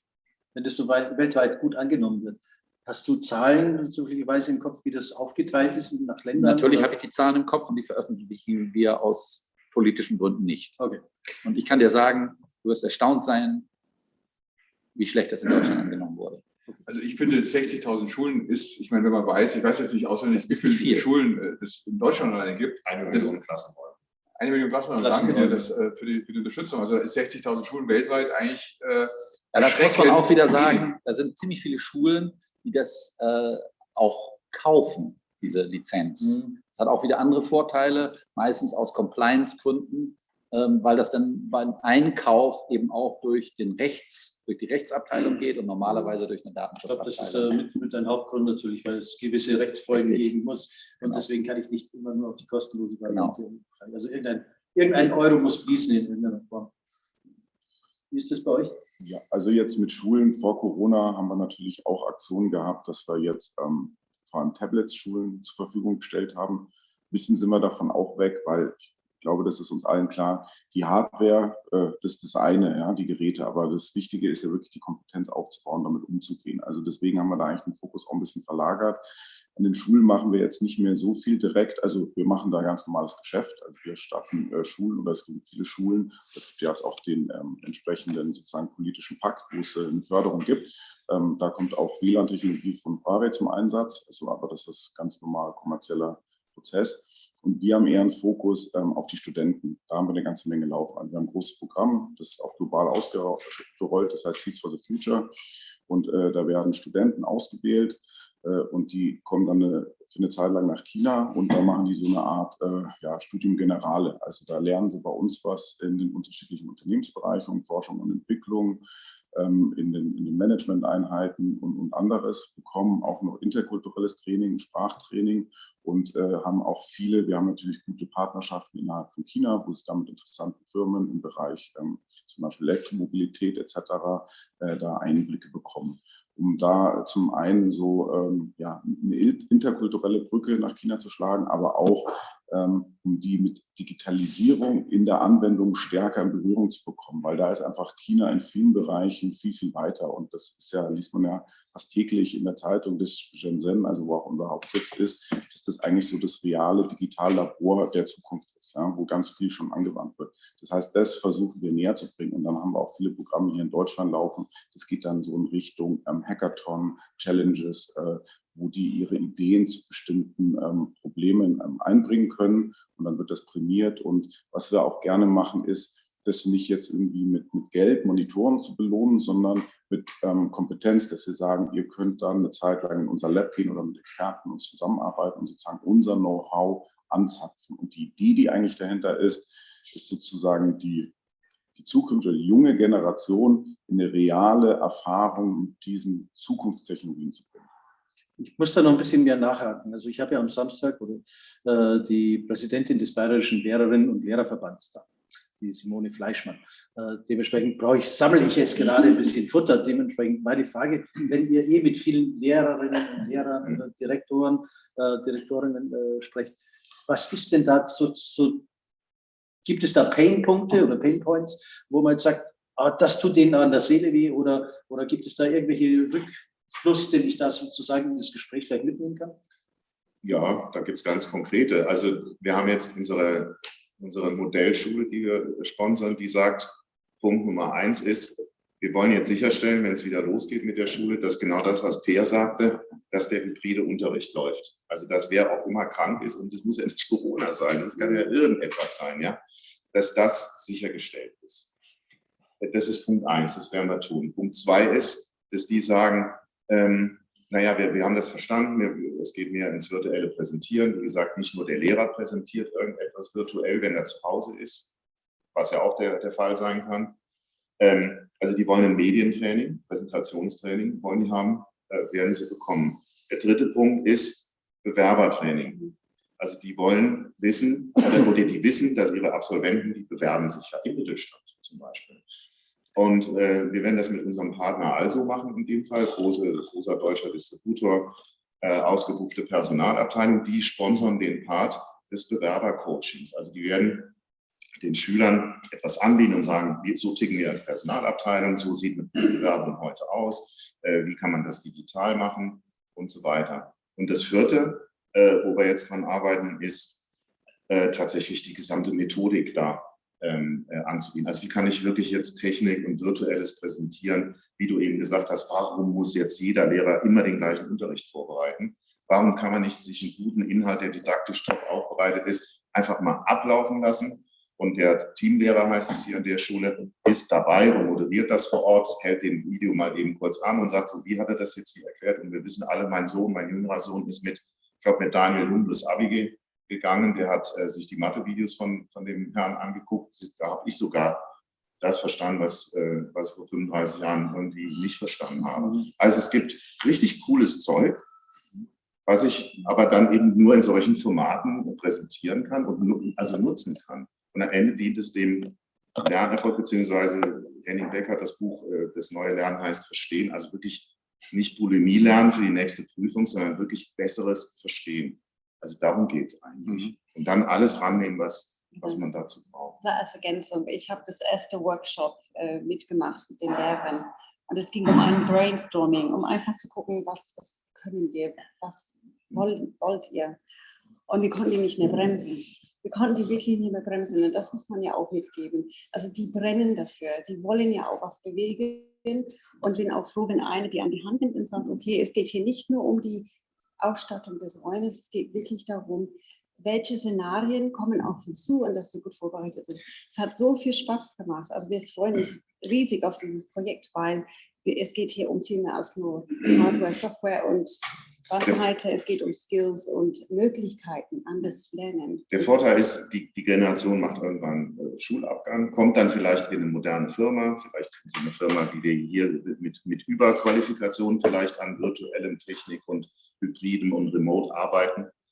Und dann ist es natürlich auch ganz gut, wenn die auch diese Erfahrung schon mal gemacht haben in der Schule. Wenn man weiß, eine gute Präsentation hat so und so auszusehen, eine gute Darstellung von der Kamera ist hilfreich, weil am Ende geht's, die kommen in die Berufswelt, sollen an virtuellen Meetings teilnehmen und dann bewegt man sich schon da besser, wenn man jetzt nicht nur den Computer bedienen kann.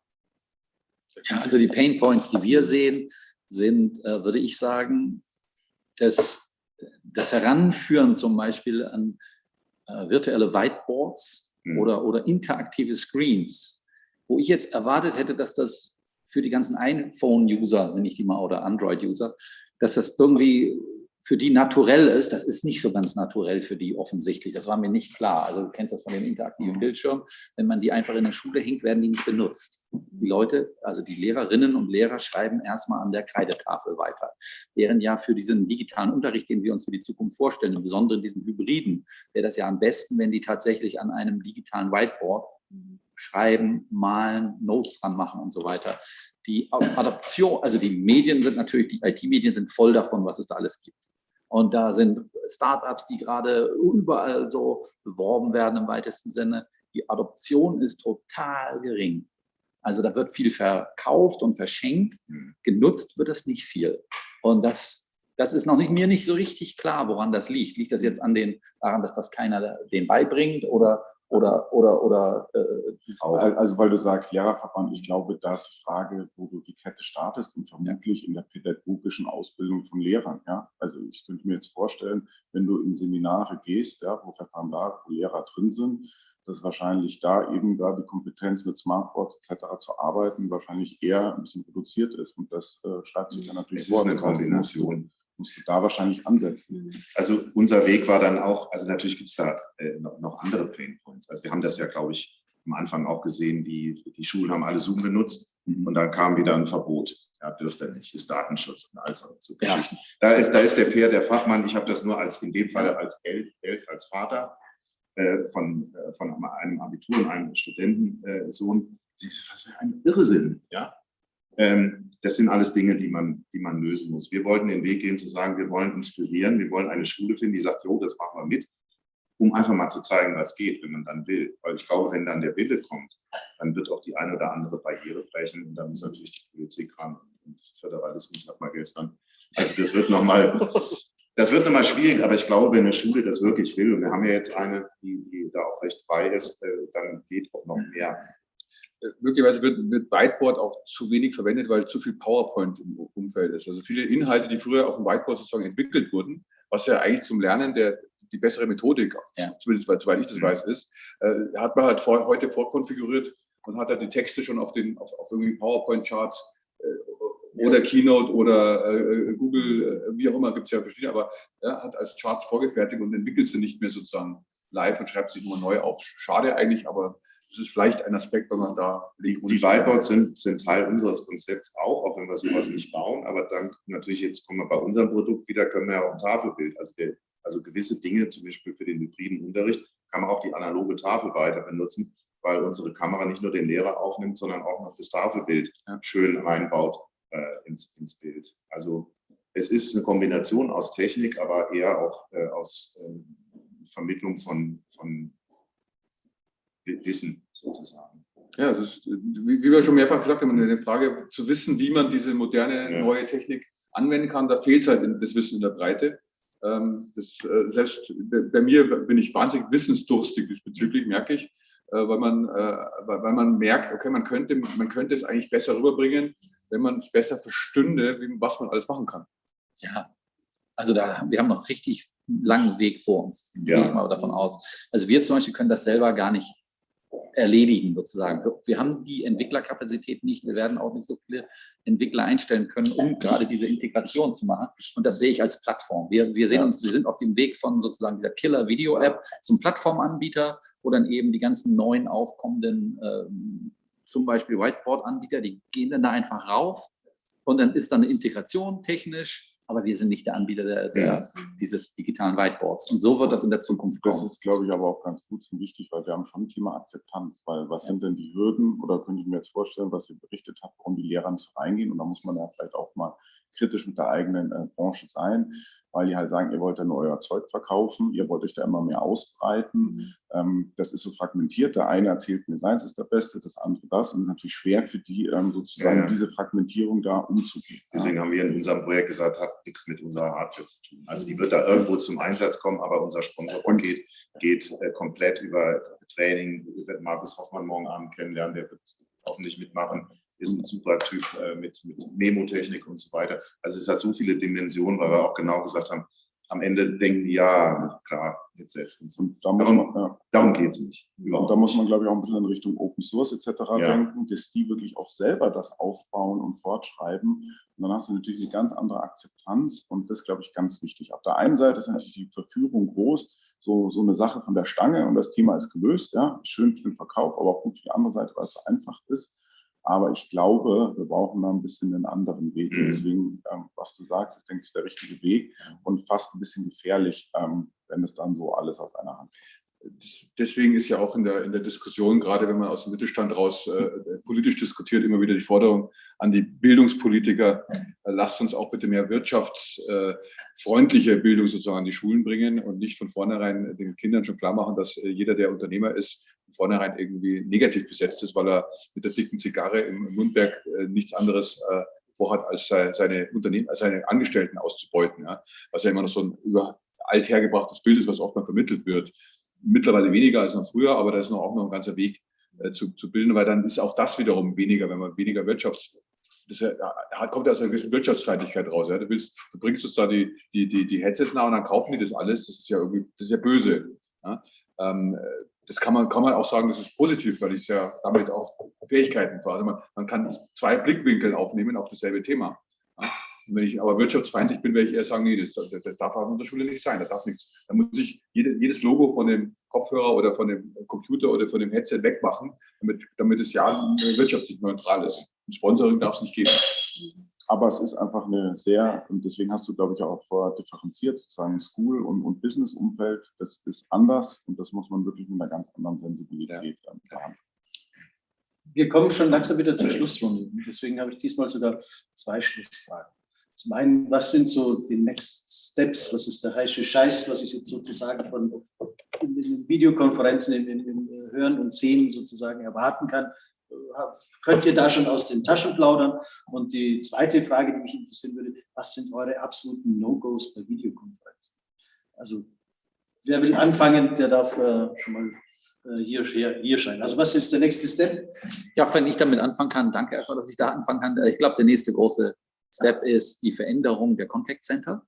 Ja, also wir haben jetzt gerade sowas gezeigt, dass wir glauben, dass in der Zukunft das Contact Center, was wir ja alle als negativ wahrnehmen, wenn wir irgendwo anrufen, drück hier und drück da und so, dass wir das direkt als ein Videokonferenz, also ein Video-Contact Center haben, ein Video-Engagement Center, dass direkt einer da ist und dir sagt, da und da geht's lang. Das wird am Anfang wieder ein Bot sein, aber dass das eben auch möglich ist mit einer Person, wenn man das so machen will.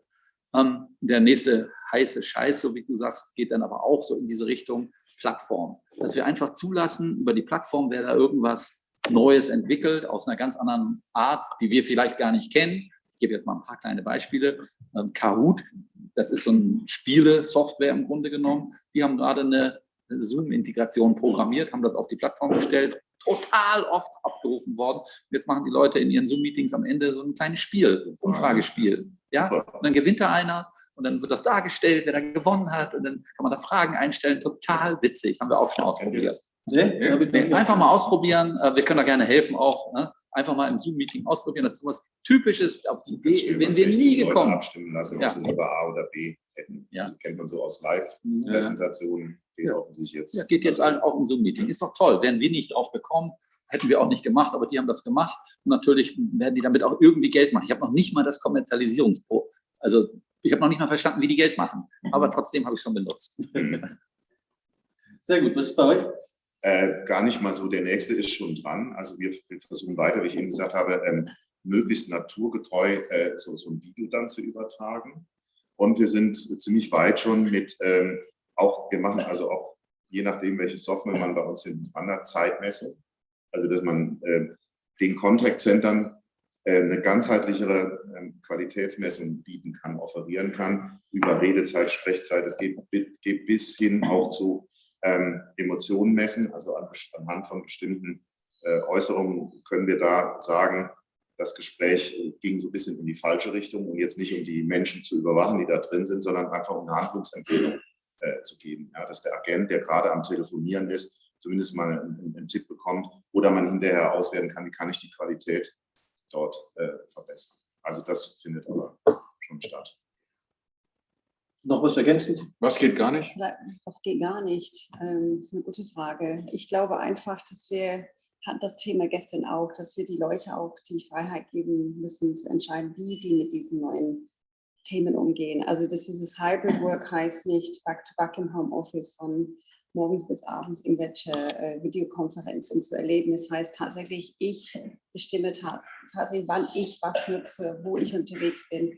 Und ich glaube, da kommt einiges auf uns zu lernen, wie wir dieses Happiness-Thema auch noch wirklich durchsetzen. Und das ist auch ein Thema für, ich glaube, Change Management, ein bisschen Einstellung, die Leute nicht auszubeuten, die Leute auch zu vertrauen. Also das wäre ganz wichtig. Und jetzt noch die schnelle No-Go-Runde. Bei mir ist es ja zum Beispiel immer, also ich weiß nicht, kennt ihr das früher noch, den Rasierplatz im Kino? Ich weiß, ihr seid alle zu jung dafür. Wenn man die erste Reihe so, kriegt im Kino und dann konntest du dich sozusagen rasieren. Heute ist es ja genau andersrum, du hast den Nasenhaarschnitt sozusagen. Und die Kamera so ganz tief von unten hochkommt. Was sind so eure No-Gos? Zwang, immer Kamera anmachen. Muss man selber entscheiden. Dicht beschriebene Folien. Oh ja. Oh ja, da stimme ich genauso. Also kein PowerPoint, bitte Videokonferenzen, wenn es geht. Also mein No-Go ist eigentlich aus Sicherheitsgründen, was ich aber immer wieder erlebe, Zoom vom Auto aus benutzen auf der Autobahn. Das ist für mich das absolute No-Go. Da sage ich den Leuten, fahr rechts ran oder raus aus der Konferenz. Ja, danke. Also sehr guter. Ich weiß, ja. Fällt mir so eine Anekdote ein. Also ich hatte neulich eine Telefonkonferenz mit externen Leuten und da hat dann einer, war sich nicht klar, dass seine Kamera noch an ist und ist auf die Toilette gegangen und wir durften das live verfolgen, auch wie er dann seine Wissenstall wieder zugemacht hat. Das ist uns allen bekannt, aber das muss einem halt einfach klar sein, wenn man da zu Hause sitzt, dass man sich das zweimal überlegen muss, wenn man eine Aktion macht, dass man hier halt möglicherweise online ist und gesehen wird. Gebe ich dir auch recht. Was ist dein No-Go? Du, ich habe Mit mir zu reden. natürlich in Unterhosen vor die Kamera zu treten, wobei ich habe vorgestern so einen netten Werbespot gesehen, wo so eine Runde nett gekleidete Menschen offensichtlich eine Terrassenparty veranstalten und dann kommt der Ehemann offensichtlich aus dem Haus raus in Schmuddelklamotten und Unterhosen und schaut ganz entsetzt, steht also dann in Unterhosen in dieser Runde, die also jetzt die Party beginnen wollen. Peinliche Momente und sagt, ich dachte, wir treffen uns online. In den USA, die kommen, die ist schon ein bisschen älter aus den USA, I thought it's a Zoom-Meeting. Okay. Wunderbar. Lieben Dank an euch alle, dass ihr wieder dabei wart. Es war eine spannende Runde. Ich habe viel mitgenommen, viel gelernt. Ja, wie geht's dir? Wie fandest du es? Fandest du es auch gut? Wir haben hier einen Hund, was sieht man den schon? Ja, den sieht man nicht, der müsste jetzt ein bisschen... Jetzt kommt er. Da ist er, ja. Da ist es. Servus. Der Kamerahund Pep. Ja, also nochmal ganz herzlichen Dank. Fand ich echt spannend. Oder war es für dich heute? Du darfst nichts anderes sagen. Na eben. Ich sage ja nichts anderes. Dann sag was Gescheites. Das ist gescheit. Ja, ich bin ja raus aus dem. Ach so. Ich freue mich auf die Zukunft. Ich bin sehr happy, dass ich in einer Zeit lebe, wo sich an der Front sozusagen, dieser technischen Front, so wahnsinnig viel tut und sich wirklich Kommunikation so drastisch ändert und ich da so ein Teil davon sein darf. Viel dazulernen, obwohl ich schon so alt bin und finde ich toll. Finde ich großartig. Gut. Ich wollte noch ein bisschen spicken, was morgen ist. Achso, was morgen ist. Das können wir ja sagen, wir haben mit der Horm und anderswo. Genau. Der Horm und anderswo, da geht es um die Mobilität und Smart City. Morgen ab 11:30 Uhr wieder hier zur Mittagswiesen und zwar kommt dann vorbei der Roland Werner von Uber. Wir haben den Hans-Peter Klebinder dabei. Wir haben den David Gagliardi dabei von Pininfarina. David Gagliardi. Den bestgekleidetsten Italiener. Also wenn ihr gestern hättet ihr stellt euch mal den Italiener vor, wie der gekleidet ist und dann kommt David und sagt, wow, das ist ein Prototyp. Ja, also das war welcher Italiener. Ja, ich habe keine Autos, dann eine Weichnummer. Großartig. Aber vielleicht, David, ich weiß nicht, ob du zuhörst, vielleicht hast du dann morgen eine Tracht an. Das fände ich natürlich auch cool, wie das bei dir rüberkommt. Und du moderierst morgen mit der Carola, gell? Ja, aber ich hoffe, du bist trotzdem. Ich komme trotzdem. Ich kann euch ja nicht allein lassen. Das geht ja nicht. Nein. Super. Also, herzlichen Dank nochmal in die Runde. Dankeschön an den Stammtisch. Schön, dass ihr da seid. Und wir machen Feierabend. So, lass uns mal noch ein Foto zusammen machen.